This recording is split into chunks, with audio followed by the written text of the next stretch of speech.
from Richard's Guitar Studio, and today I want to talk about how to find notes on the guitar. The most important thing, I think, is starting with the music alphabet. So the music alphabet is A through G, and all of the notes have sharps. We're just going to do sharps to start. All of the notes have sharps except for B and E. So let me just demonstrate on the A string, and you can play along with me here.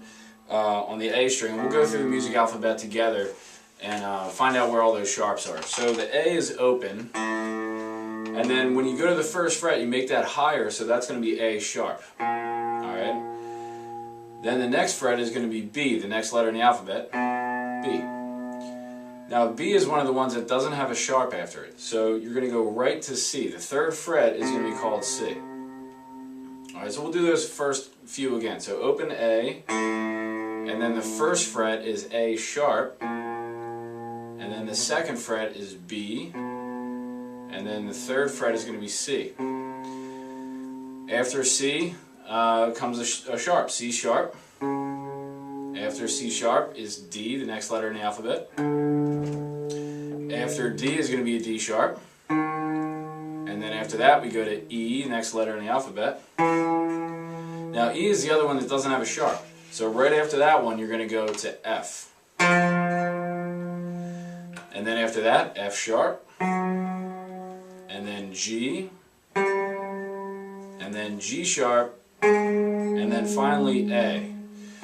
So we know we did it right if we end up on the double dot, 12th fret, and we have the same letter as the open string. Alright, so it should be an octave higher. Open A, and then 12th fret A. Alright, so you can see going through that all of the notes have sharps except for B, in between B and C, and in between E and F.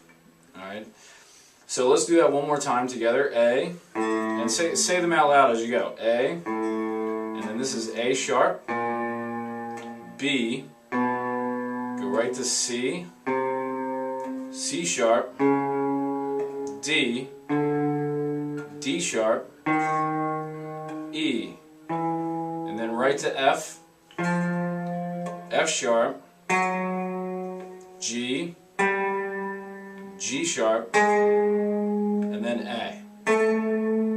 Alright.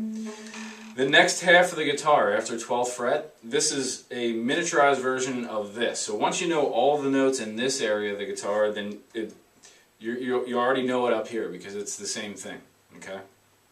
So once you have that, and that concept of the music alphabet, you can even copy it down, and I'll write it in the description. I'll write out the music alphabet so you have it there. Then you could go to the E string, the low E string, and do the same concept. So E was one of the ones that didn't have a sharp. So you play open E, and the first fret is going to be F, because there's no E sharp.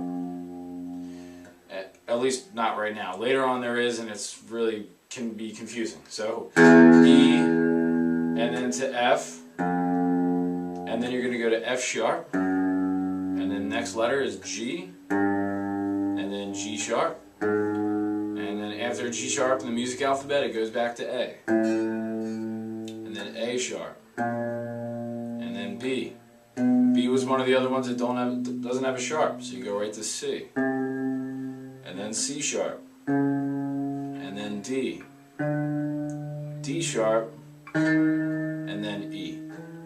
Alright, I would start by trying to memorize those first two strings with all the notes there. So again on the E string, let's do that one more time. E, F, F sharp, G, G sharp, then A sharp, B, C, C sharp, D, D sharp, and then finally E again, the E octave. Try taking this concept and pick any other string. So like, you know, the B string, the second string, B. And start on that string and try to figure out all the notes using that same music alphabet. So it'll be B, there's no sharp for B, so it goes right to C, C sharp, D, and so on. And do that on your own. And then pick another one, let's say the D string. Pick the D string and try that. So that's a good daily warm-up or exercise to do. I would do that for a couple weeks. Alright, just doing the sharps. Once you have that, then what I want you to do is skip over the sharps and do all of the natural notes. And this is going to be sort of more important as you go along. So let's stick to the E string where we just started. And you're going to play E and then F, and then we're going to skip the sharps. We're going to go to G, we're going to skip G sharp and go to A. Skip A sharp and go to B. And then remember, C is right next to it. And then skip C sharp and go to D. And then skip D sharp and go to E. So you would have E, F, G, A, B, C, D, E. Then go back to the A string and do the same thing. A, skip A sharp and go to B. C is right next to it. Skip C sharp, go to D.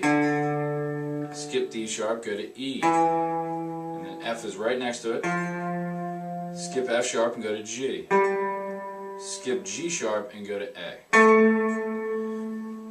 And then do that on all the other strings. So a couple of things you might want to know. Whenever something is, two notes are one fret apart, E to F, that's called a half step. So when we did all the sharps, they were all half steps. E, F, F sharp, G, G sharp, A. We're playing all half steps because each time we move a note, we're going the distance of one fret. That's also called a chromatic scale. Chromatic scales when you play all of the notes in order, 12 notes in a row. So the next thing you want to do though is sort of look at it as half steps and whole steps. So E to F is that half step, but this time we're skipping a fret, that's a whole step. Right? Anytime you move 2 frets, that's a whole step. And then a whole step to A. And then from A to B is a whole step. And then B to C was that other half step, B to C.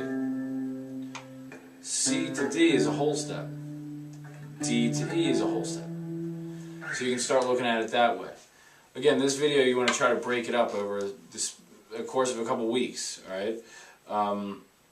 So once you master doing all the letters and their sharps on a few strings, and then you go back and you do it again, but you take out all the sharps, and then just do all the natural notes. I think it's most important to do it on the E string and the A string. Once you get those strings, it takes care of a lot of your chords. So if you're doing power chords, you want to figure out what their names are. Your first finger is the root. So you figure out what note that is. That's an A, so I know this is an A5 chord or an A power chord. That's a G, so I know that's a G power chord. That's an F power chord. And then so on. If I go to the A string chords, that note's a D, so that's a D power chord. So it's good to know what the names are of the chords you're playing. So that right there is just a start to learning how to find notes on the guitar with the music alphabet. If you have any questions, let us know, give us comments, and we'll follow up on this with some more things that you can do and maybe different angles that you can take to figuring out the notes on the guitar.